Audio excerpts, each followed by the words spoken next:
야, 주말에 엄마 집에 내려올 거지? 이 오빠가 드디어 장가 간다고 하는데 너도 내려와서 예비 새언니한테 인사해야지. 예비 새언니? 참나? 그거야 오빠 결혼식장 들어가기 전까지는 아직 모르는 일이지. 나는 이번 주말에 못 내려가. 이번에는 일단 부모님한테만 인사드려. 아니, 그래도 처음으로 큰맘 먹고 인사하러 오는데 가족들이 다 모여 있어야지. 넌 뭐가 그렇게 맨날 바쁜데? 나도 주말에 남자친구랑 약속 있다고. 예전부터 어렵게 예약해놓은 거라 어쩔 수가 없다. 미안. 근데 어차피 그 언니도 서울에서 회사 다닌다면서? 그럼 나중에 금요일 저녁이나 퇴근하고 만나면 되겠네. 굳이 엄마 집에서 만나야 하는 이유는 없잖아. 야, 옛날에는 내려오라고 하면 군말 없이 내려오더니 이제는 많이 컸다. 하남에 집을 사더니 이젠 시골은 내려가기도 싫다 이거야? 뭔 소리야. 여기서 집 이야기가 왜 나와? 내가 선약이 있어서 못 간다고 얘기했잖아. 어차피 오빠나 그 언니나 다 경기도 살고 직장도 서울인데 그냥 다음에 시간 내서 한번 보면 되는 거지. 꼭 이번에 다 같이 봐야 하는 법이라도 있어? 농담 한 번 한 걸 가지고 왜 이렇게 발끈해? 아니, 내가 아니라 엄마가 너한테 할 이야기가 있는 것 같더라고. 이번에 내려오면 이야기할 것 같았는데 너가 나중에 따로 연락 한번 해봐. 엄마가? 엄마가 나한테 무슨 할 말이 있지? 나야 모르지. 아무튼 그럼 너는 다음에 한번 보자. 알겠어. 오빠가 날짜 잡아서 연락 줘. 서울에서 직장 생활하는 31살의 여자입니다. 원래 재테크 하는 걸 좋아하고 악착같이 돈을 모아서 이미 3년 전에 회사 근처 오피스텔을 구입했었어요. 회사에서 걸어서 10분 거리라 정말 마음에 들었지만 만나던 남자친구와 결혼 이야기도 조금씩 나오고 주변에 시집간 친구들을 보니까 경기도에 아파트를 사는 것도 괜찮아 보였습니다. 오피스텔이 제가 샀을 때 가격에 비해서 2억 정도 오르기도 했고 그 사이에 모아놓은 돈과 나머지는 대출을 받아서 작년에 하남 아파트를 구입했습니다. 신축 아파트는 전혀 아니고 위치도 중심지에서는 약간 벗어나 있지만 근처에 초등학교도 있어서 결혼하고 아이 낳고 살기에는 전혀 부족함이 없겠더라고요. 6억 5천 주고 샀는데 대출을 2억 5천 받았고 남자친구가 결혼할 때 부모님에게 지원을 좀 받아서 대출을 싹 갚고 들어오기로 했습니다. 올가을쯤 결혼해서 살면 되겠다 생각하고 있었는데 친오빠가 먼저 선수를 치더라고요. 3살 차이에 저희 오빠는 20대 시절 통째로 부모님 돈만 흥청망청 쓰며 놀다가 보냈어요. 지금은 운이 좋게도 그럭저럭 괜찮은 회사에 취직해서 일을 하고 있지만 여전히 노는 걸 좋아하고 취직하자마자 차도 한 대 뽑아서 모아놓은 돈이 거의 없을 것 같았습니다. 그래도 장가 간다고 여자친구를 데려왔다는 걸 보니 뭔가 믿는 구석이 있겠거니 생각을 하고 있었는데 제 부모님한테 말도 안 되는 이야기를 듣게 되었죠. 엄마, 나한테 뭐 할 말이 있다고? 주말에 못 내려갈 것 같아서. 무슨 말인데? 지금 해. 주말에 왜 못 내려와? 너희 오빠가 결혼하겠다고 여자친구 데리고 내려올 텐데. 알아. 근데 내가 이번 주말에는 선약이 있어서. 어차피 오빠네는 나중에 서울에서 만나면 되잖아. 그래도 정식으로 인사할 때 같이 보면 좋은데. 너는 맨날 뭐가 그렇게 바쁘니? 아무튼 그게 중요한 건 아니니까. 너네 오빠가 올 봄에 결혼하고 싶대. 그래, 좀 빠듯하지 않아? 예식장 예약하기도 쉽지 않을 텐데. 아, 근데 엄마 있잖아. 나도 남자친구랑 올가을에 결혼을. 이미 속도 위반으로 뱃속에 아이가 있다는데 어떡하니? 신부 입장할 때 배 불러오면 안 되니까 빠르게 날짜 잡고 결혼시켜야지. 뭐? 임신했다고? 나한테는 그런 말 없었는데. 모르겠다 나도. 아이가 생겼다고 하니까 일단 빨리 결혼은 시켜야 할 것 같아. 아, 나도 올가을에 남자친구랑 결혼할 생각이었는데. 한 번에 다 가면 정신 사나워. 너는 내년이나 내후년에 가도 되니까 천천히 생각해라. 엄마, 내 나이가 몇인 줄 알아? 그렇게 미루다가 남자친구랑 헤어지면 평생 노처녀로 살아야 할지도 몰라. 걱정도 팔자다. 요즘에 30살 넘어도 잘만 시집 가더라. 아무튼 너희 오빠 장가 보내야 하는데 걔가 모아둔 돈도 없고 당장 들어가서 살 집이 없어서 걱정이야. 벌면 버는 대로 다 쓰니까 그렇지. 오빠는 적금 같은 거 하고 있긴 해? 나도 몰라. 며칠 전에 전화하더니 갑자기 결혼하겠다고 하잖아. 그나저나 집 때문에 걱정이다. 당장 올가을에 태어나면 아이 키우며 살아야 하는데. 오빠는 예나 지금이나 왜 그렇게 대책이 없어? 뭐 대출을 받던 어쩌건 알아서 하라 그래. 엄마 아빠도 돈 없잖아. 우리도 없지. 서울에서 집을 어떻게 구해주니?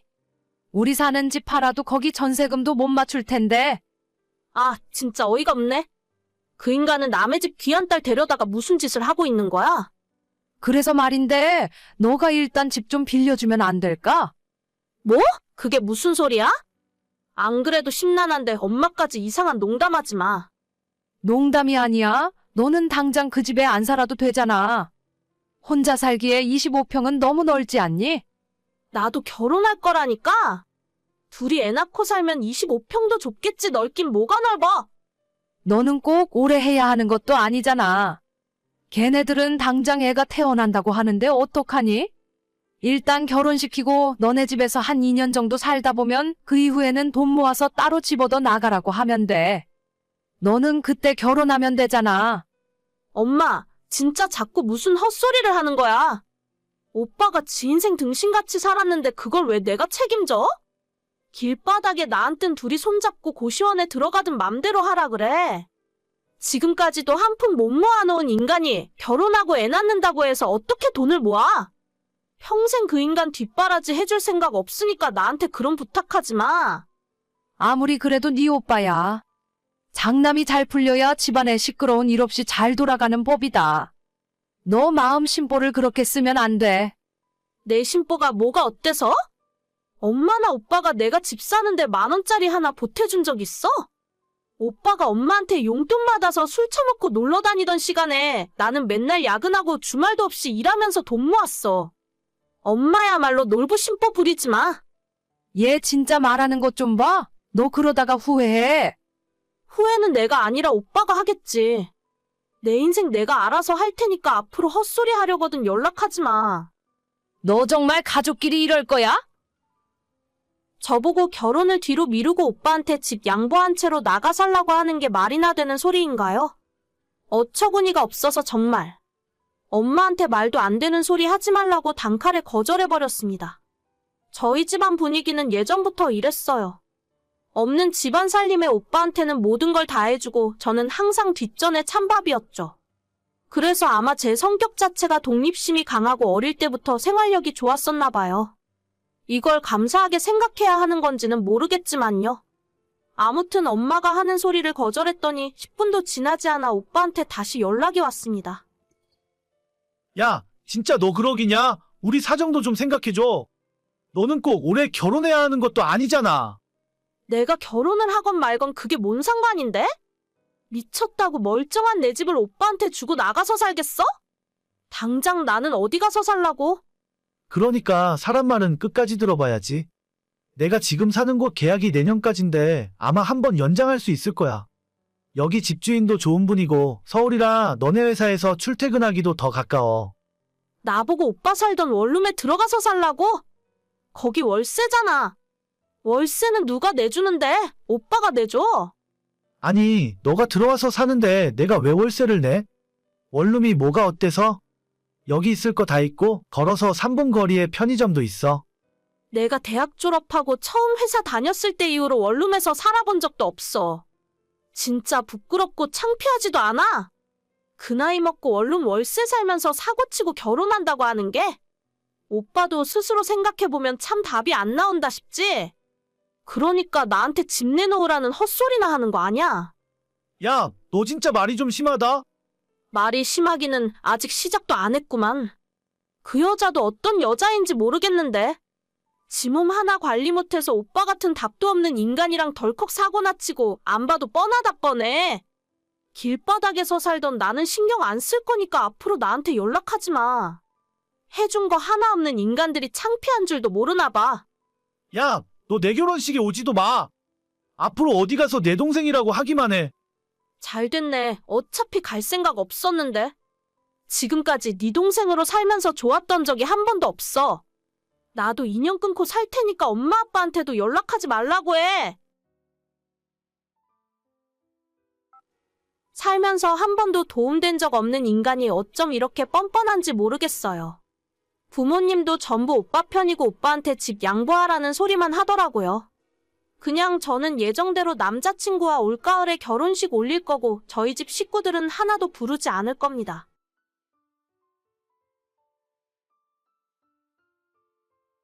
아가씨, 우리 애 작아서 못 입게 된 옷이랑 새 옷도 2벌 사서 보냈어요. 그리고 보내는 김에 아이 영양제도 좀 넣었고 우리 애 잘 먹는 간식도 같이 보내요. 전부 우리 애한테 다 먹여봤던 거라서 안심하고 먹여도 돼요. 언니, 항상 너무 고마워요. 매일 언니한테 이렇게 받기만 해서 어쩌죠? 내년에 하영이 생일 때는 제가 선물 좋은 걸 해줘야겠어요.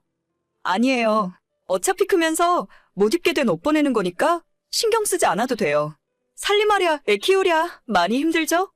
제가 집에서 살림만 하는데 언니에 비해 힘들긴 뭐가 힘들겠어요? 언니는 애도 키우고 밖에서 직장까지 다니고 있으니까 저보다 훨씬 바쁘고 정신도 없을 텐데 매번 이렇게 챙겨줘서 정말 고마워요. 그래요. 별거 아니니까 부담 갖지 마요. 다음에 또 좋은 물건 있으면 보내줄게요. 저는 7살 딸아이 키우고 있는 30대 후반의 워킹맘입니다. 그리고 신우는 저보다 3년 늦게 결혼했고 5살 딸아이를 키우고 있어요. 평범하게 맞벌이하며 부족함 없이 살고 있는 저희와는 다르게 신우는 신혼 초부터 지금까지 결혼 생활에 굴곡이 많더라고요. 하는 일마다 다 안 되고 신우 남편 장사하던 것도 아이 태어나고 얼마 못 가서 망해버리고 신우는 결혼 전부터 멀쩡히 다니던 회사가 한순간에 망해서 문 닫는 일도 생겼어요. 옆에서 그 모습 보면서 참 안 됐다 싶기도 하고 짠한 마음에 도와줘야겠다는 생각도 들더라고요. 결국 같이 비슷한 또래 딸 키우는 입장에서 조금씩 챙겨주기 시작했습니다. 언니, 나 너무 힘들어요. 집에서 애만 보는데도 가끔은 답답하고 화가 나서 미치겠어. 언니는 어떻게 애 키우면서 집안일도 하고 나가서 직장 생활까지 한 거예요? 그때도 좀 힘들긴 한데 그래도 시간 좀 지나면 괜찮아요. 너무 집에만 있다 보면 더 스트레스 받고 우울하니까 산책도 좀 하고 밖으로 나가봐요. 방금 엄마한테 전화했더니 애 키우는 거 다 그렇다면서 징징대지 말라고 하던데 진짜 이런 말 해주는 사람은 언니밖에 없다. 아이 키우다가 힘든 거 있으면 언제든지 이야기해요. 같이 딸 키우는 처지에 도와줄 수 있는 건 언제든지 도와줄 테니까. 언니, 진짜 고마워요. 저번에 보내준 아이 옷도 너무 예쁘고 잘 맞더라고요. 다음에 또 모아서 보내줄게요. 스트레스 받지 말고 항상 좋은 일만 생각해봐요. 비슷한 처지의 신우가 마치 제 친동생처럼 느껴졌습니다. 측은한 마음에 잘해주고 싶었고 시키지 않아도 그때그때 필요할 것 같은 물건들을 사서 택배로 보내줬습니다. 시댁에 착한 며느리, 착한 새언니 소리를 듣고 싶어서 그런 건 아니었고 신우랑 제가 겨우 2살 차이밖에 안 나고 똑같이 딸을 키우고 있다 보니 동질감이 생겼나 봐요. 신우도 처음엔 그렇게 제가 물건 보내주면 고마워하고 미안해하는 모습을 보였었는데 시간이 지날수록 점점 당연하게 생각하고 얼굴에 철판을 깔았는지 뻔뻔해지더라고요. 언니, 이번에 여름 옷 좀 보내줘요. 작년에 입혔던 여름 옷이 사이즈가 잘 안 맞아요. 벌써 날이 이렇게 더운데 아이 입혀서 나갈 옷이 없어서 급해요. 여름 옷이요? 이번에는 별로 보낼 만한 것이 없는데 이따 퇴근하고 집에 가면 옷장을 한번 뒤져봐야 할 것 같아요. 작년에 하영이 입던 하얀 원피스 있잖아요. 그거 이쁘던데? 하영이는 커서 이제 안 맞죠? 우리 애가 피부도 하얀색이라 더 잘 어울릴 것 같지 않아요? 아예 못 입을 것 같은 촌스러운 것만 보내지 말고 예쁜 걸로 골라서 주세요. 저번 택배에는 유행 다 지나서 막상 입힐 것도 없더라고요. 하얀 원피스 그거 우리 애도 아직 입는 옷이에요. 사이즈 작은 다른 거 있는지 이따 집에 가서 한번 확인해 볼게요. 그리고 솔직히 말해서 애들 옷에 유행이 어디 있어요? 그냥 작아져서 못 입는 옷 보내는 건데. 그러면 다른 거 안 보내도 되니까 그 하얀 원피스만 보내요. 다음 주말에 어린이집 엄마들이랑 같이 키즈카페 갈 거라서요. 알겠죠? 내일 엄마가 언니네 집 들렀다가 우리 집에 온다고 하던데 그때 엄마 편으로 꼭 보내줘야 해요. 처음엔 호의로 시작해서 도와주게 되었는데 시간이 흐를수록 점점 더 대범하게 큰 걸 요구하고 나중에는 본인이 갖고 싶은 물건을 콕 집어 달라고 이야기하더라고요. 받았다고 고맙다는 말 한마디 없고 매달 한 번씩 뭘 달라 소리만 하기 때문에 이젠 신호 연락 받는 것 자체가 스트레스였습니다. 옆에서 보고 있던 남편도 처음엔 동생 사정이 딱하다고 불쌍해하더니 요즘 들어서는 자기 동생이 싸가지가 없다면서 아무것도 해주지 말라고 하더군요. 유행이 지났네 어쩌네 투덜거려도 어찌나 제가 주는 옷을 잘 입히는지 아이 사진 찍어서 시댁 단톡방에 올라올 때는 항상 제가 보내준 옷만 입고 있더라고요. 그렇게 신경 많이 쓰고 없어도 좋은 거 선물해주려고 노력했는데 이제 와서 고맙다는 소리 하나 못 듣고 신호한테 호구 취급이나 당하고 있으니 저도 이젠 해주기 싫더라고요. 언니, 하영이 작년에 입히던 여름 옷 좀 싹 다 보내주세요. 저번에 제가 말한 하영 원피스 그거 왜 안 보내셨어요? 하영 원피스 그거 우리 딸 입히면 진짜 이쁠 것 같은데? 대체 지금 무슨 소리예요? 하얀 원피스는 지금도 잘 입히고 있어서 못 보내드려요. 그리고 제가 확인해보니 이제 작아서 못 입히는 옷은 없더라고요. 얼마 전에 옷장 정리하다가 중고로 다 팔아버렸거든요. 네? 뭐라고요? 아니 그걸 왜 팔아요? 우리 딸은 올여름에 뭐 입히라는 거예요? 나 갑자기 언니한테 서운해지려고 그러네. 제가 아이 옷 보내줘도 아가씨가 별말도 없길래 이젠 안 좋아하는 줄 알고 다 팔아버렸죠. 전부 백화점 옷이라 그런지 생각보다 비싸게 팔리던데요? 앞으로는 그냥 중고로 동네 아줌마들한테 팔아버릴 생각이에요. 아니 올해는 우리 애 입히려고 기다리고 있었는데 그걸 저한테 상의도 없이 언니 마음대로 팔아버리는 게 어디 있어요? 날도 더워 죽겠는데 애는 입힐 옷도 없고 진짜 미치겠네? 앞으로도 전부 중고로 팔아버릴 거니까 괜히 택배 기다리지 말고 아이 옷 정도는 직접 사다가 입히세요. 갑자기 이러면 내가 무슨 돈이 있어서 옷을 사 입혀요? 그러지 말고 일단 몇 벌만 보내봐요. 언니, 내 말 듣고 있어요? 언니! 신호가 꼴도 보기 싫어서 카톡에 대답도 안 하고 뒤이어 걸려오는 전화도 받지 않았어요. 남편도 제 이야기를 듣더니 이번 기회에 신호의 거지 같은 버릇 좀 고쳐야 한다면서 잘하고 있다고 앞으로는 절대 공짜로 아무것도 해주지 말라고 하네요. 처음에는 제가 좋아서 시작한 일이지만 고마운 줄 모르고 당연하게 생각하는 신호에게 더 이상 아무것도 해줄 생각이 없었습니다. 제가 신호의 연락을 다 피하고 모르는 척 했더니 며칠 후에 시어머니한테 연락이 오더라고요. 어머마, 그래도 가족인데 웬만하면 서로 싸우지 말고 잘 지내야지. 애기 옷 같은 건 원래 친척 형제들끼리 서로서로 물려있는 거야. 야박하게 중고로 팔아봐야 얼마나 받는다고. 그걸 낼름 팔아버리고 그러니? 어머님, 돈이 중요한 게 아니라 저도 얼마 전까지는 좋은 마음으로 보내줬는데 아가씨가 고맙단 말은커녕 이상한 소리를 하니까 이젠 안 하려고요. 이건 이쁘다, 저건 안 이쁘다, 유행 지난 옷 보내지 말라는 소리 들으면 세상 어느 누가 나눠주고 싶겠어요? 그래도 그렇지. 걔가 너를 얼마나 따르고 좋아했는데 너가 그러면 안 된다. 형편에 여유 있는 너희가 양보하고 동생한테 도와주면서 살아야지. 저도 지금까지 좋은 마음으로 그러려고 했는데 이젠 더 이상 못하겠어요. 아무리 어머님 부탁이라도 안 하고 싶어요. 으이고, 너도 참 속 좁다 속 좁아. 시모가 아무리 뭐라 하더라도 아무것도 보내지 않을 거예요. 신우는 기분이 단단히 상했는지 저랑 남편에게 연락 한 번 한 적 없네요. 그러거나 말거나 어차피 서로 사는 지역도 다르고 1년에 한두 번 얼굴 보는 것이 전부라서 앞으로도 그냥 없는 사람처럼 생각하려고요. 작아서 입히지도 못하는 아이 옷을 신우에게 선물로 주면서 고맙다는 말 듣고 답례받으려고 시작한 것도 아니에요.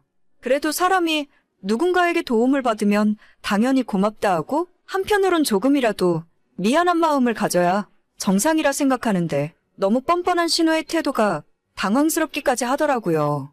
마치 저한테 맡겨놓은 물건을 돌려달라는 줄 알았어요. 사실 이건 시댁 사람들에게 비밀인데 그동안 작아서 못 입게 된 저희 아이 옷은 중고로 판 적은 단 한 번도 없고 주변 친구들이나 제가 아는 동생들 중에 비슷한 또래 아이 키우는 사람들에게 전부 공짜로 나눠줬어요. 그 사람들은 가족도 아니고 따지고 보면 남인데 다들 한결같이 선물 받으면 고맙다 말하고 저한테 식사나 커피라도 사주거나 우리 아이 장난감이라도 선물해 주더라고요. 하지만 신우한테는 시원한 물 한 잔 얻어먹어 본 적이 없습니다. 그거 하나만 봐도 이번 기회로 인연 끊고 손절하길 정말 잘한 것 같습니다. 동생은 무슨 동생인가요? 시자는 어쩔 수 없는 시자인 거죠. 오늘의 사연은 여기까지입니다. 구독과 좋아요, 알림 설정은 많은 힘이 됩니다. 다들 행복하시고 좋은 하루 되세요.